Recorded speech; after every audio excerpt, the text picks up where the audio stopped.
नमस्कार फ्रेंड्स। आज हम बात करेंगे जो पैकेजिंग बैग्स होते हैं, वोवन बैग्स होते हैं, उनके बारे में। इसका क्वालिटी कंट्रोल ऑर्डर आया है, रिसेंटली आया था, तो उसके बारे में बात करेंगे। इस पूरी वीडियो में सबसे पहले हम आपको क्वालिटी कंट्रोल ऑर्डर के बारे में बताएंगे, फिर बीआईएस इसके लिए कैसे वर्क करता है, बीआईएस लाइसेंस कैसे देता है, प्रोसेस क्या है, फीस क्या है, डॉक्यूमेंट क्या लगेंगे, ये सारी बातें हम बताएंगे। तो वीडियो के लास्ट तक आप बने रहें। शुरू करने से पहले मैं अपने बारे में बता दूं, मेरा नाम प्रमोद जायसवाल है। Induce India testing and research private limited में एज डायरेक्टर वर्किंग हूँ। मोर देन 10 ईयर का एक्सपीरियंस है टेक्निकल कंप्लायंसेस में। बात करते हैं क्वालिटी कंट्रोल ऑर्डर का। तो ये quality control order department ministry of chemicals and fertilisers से आया है, जो department chemical and petrochemical department के अंदर से ये क्वालिटी कंट्रोल ऑर्डर रिलीज हुआ है। ये क्वालिटी कंट्रोल ऑर्डर 6 दिसंबर 2023 को आया है। इस क्वालिटी कंट्रोल ऑर्डर में 5 प्रोडक्ट हैं जो मैंडेटरी कर दिए गए हैं।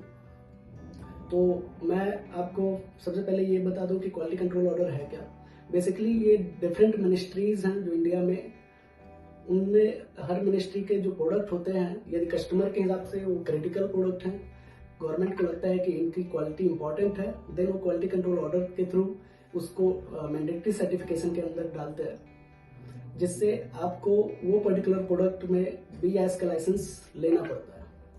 बीआईएस का लाइसेंस लेंगे तभी उसको आप आईएसआई मार्क उसमें लगा सकते हैं। और आईएसआई मार्क लगाने का मतलब ये है कि आपका प्रोडक्ट बीआईएस सर्टिफाइड है एंड क्वालिटी वाइज अच्छा है। तो अब दूसरी बात करें कि बीआईएस क्या है। BIS basically bureau of Indian standard, national standard body of India है, जिस बीआईएस की एक्टिविटीज में ये स्टैंडर्डाइजेशन, ट्रेनिंग, सर्टिफिकेशन, टेस्टिंग, ये सारी एक्टिविटीज बीआईएस परफॉर्म करता है। मिनिस्ट्री ऑफ कंज्यूमर अफेयर्स के अंदर आता है और ये थर्ड पार्टी एश्योरेंस का वर्क करता है कस्टमर एंड मैन्युफैक्चरर के बीच में। तो अब क्वालिटी कंट्रोल ऑर्डर इम्प्लीमेंटेशन का डेट क्या है। सबसे पहले तो ये क्वालिटी कंट्रोल ऑर्डर 6 जून 2024 पे इम्प्लीमेंट हो जाएगा। ऑल स्केल ऑफ कंपनीज, चाहे वो लार्ज स्केल हो, माइक्रो स्केल हो, स्मॉल स्केल हो, मीडियम स्केल हो, सभी तरह की कंपनियों के लिए इम्प्लीमेंट हो जाएगा। इस ऑर्डर के हिसाब से आपको 6 जून 2024 के बाद manufacturing without ISI mark manufacturing या सेल करना या इंपोर्ट करना अलाउ नहीं होगा। इंपोर्टर के लिए, यदि इंपोर्टर हैं तो उनको फॉरेन मैन्युफैक्चरर सर्टिफिकेशन स्कीम के अंदर उनको लाइसेंस लेना पड़ेगा। ये लाइसेंस जो मैन्युफैक्चरिंग कंट्री है उसके लोकेशन में ही विजिट होके मिलेगा। फॉरेन एफएमसीएस स्कीम कहते हैं। तो एफएमसीएस स्कीम में लाइसेंस लेने के बाद कस्टम क्लियरेंस और इंपोर्ट में इजी होगा। एंड इंडिया में डोमेस्टिक मार्केट सेल के लिए या मैन्युफैक्चरिंग के लिए 6 जून 2024 से पहले ये लाइसेंस लेना पड़ेगा। इसमें प्रोडक्ट कौन कौन से कवर है। सबसे पहले तो ये high density polythene and polypropylene woven bag है जो फर्टिलाइजर की पैकिंग के लिए यूज होता है। IS 9755 है। सेकेंड प्रोडक्ट है आपका high density polythene polypropylene bag for packing of 50 kg cement. इसका IS है 11652। थर्ड स्टैंडर्ड है AB सीमेंट के लिए है, PP मटेरियल का polypropylene PP material, laminated block bottom valve. इसमें ब्लॉक बॉटम वॉल्व भी होगा, लैमिनेटेड बैग होगा। तो ये 50 kg सीमेंट के लिए है। इसका IS है 16709। थर्ड स्टैंडर्ड है पॉलीमर मटेरियल को पैक करने के लिए 25 kg का पॉलीमर मटेरियल। ये भी HDP बैग है, PP बैग है। इसका IS है 16703। और फोर्थ स्टैंडर्ड है high density polyethylene HDPE and PP woven bag. ये woven bag for storage and transport and distribution, इसके लिए यूज होगा।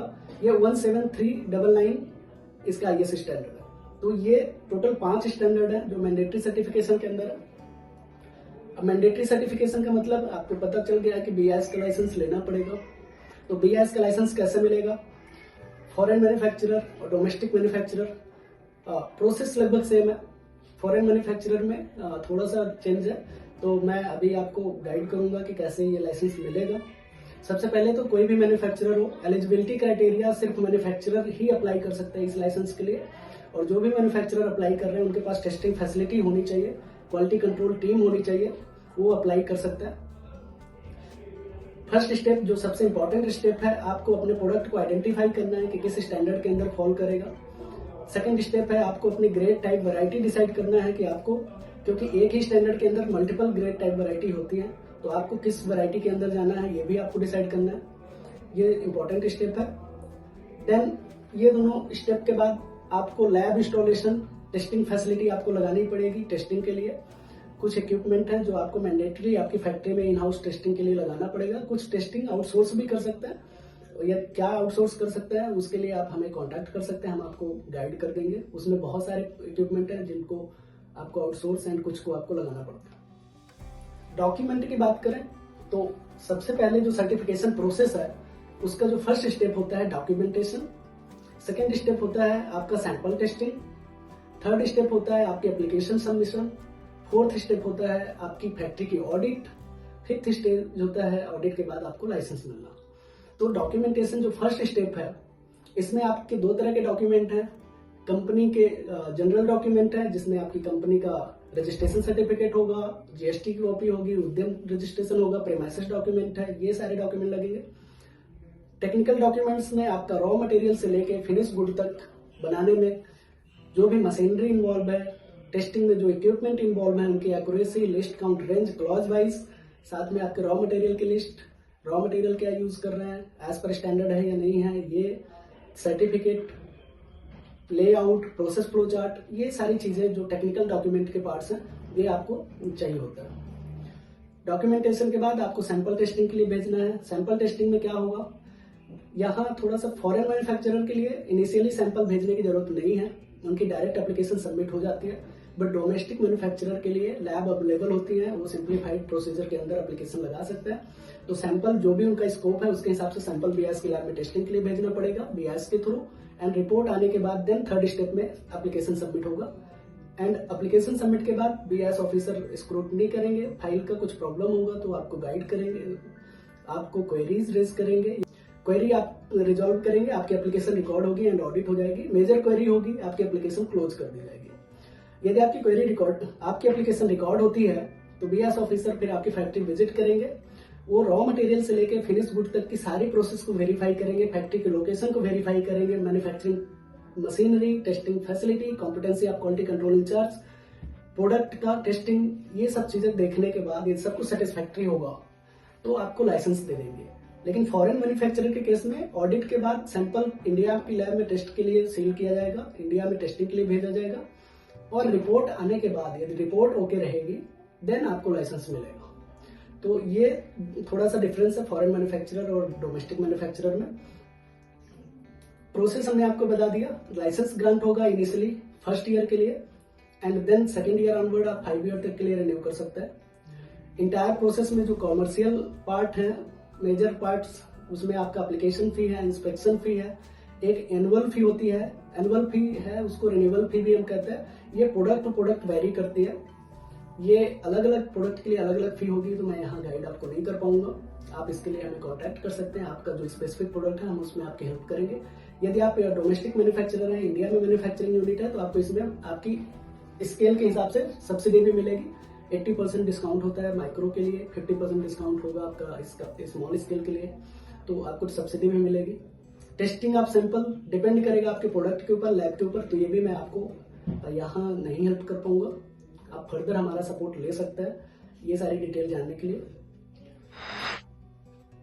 टाइम, कितना टाइम लगेगा आपको लाइसेंस लेने में, तो इनिशियली यदि मैं डोमेस्टिक की बात करूं तो 35 से 40 दिन सफिशिएंट होते हैं। यदि आपकी सारी प्रिपरेशन है, आपके पास सैंपल रेडी है, आपके पास लैब इंस्टॉल्ड है, एवरीथिंग, तो आपको 35-40 दिन में लाइसेंस मिल जाएगा टेस्टिंग के बाद। लेकिन यदि आपका फॉरेन मैन्युफैक्चरिंग है तो 4 से 6 महीने का टाइम लगेगा, क्योंकि उसमें काफी टाइम जाता है। तो 4 से 6 महीने का टाइम फॉरेन मैन्युफैक्चरर को लगेगा। मुझे उम्मीद है कि हमारी वीडियो आपको काफी इंफॉर्मेटिव लगी होगी। फर्दर कुछ क्वेश्चन है आप हमें मेल कर सकते हैं। रिक्वेस्ट होगी कि आप सब्सक्राइब करें, जो आपके प्रोडक्ट से रिलेटेड कोई भी अपडेट आएगा तो हम आपको पोस्ट करेंगे, वो आपको जल्दी से जल्दी आप तक पहुंच जाएगा। Thank you so much.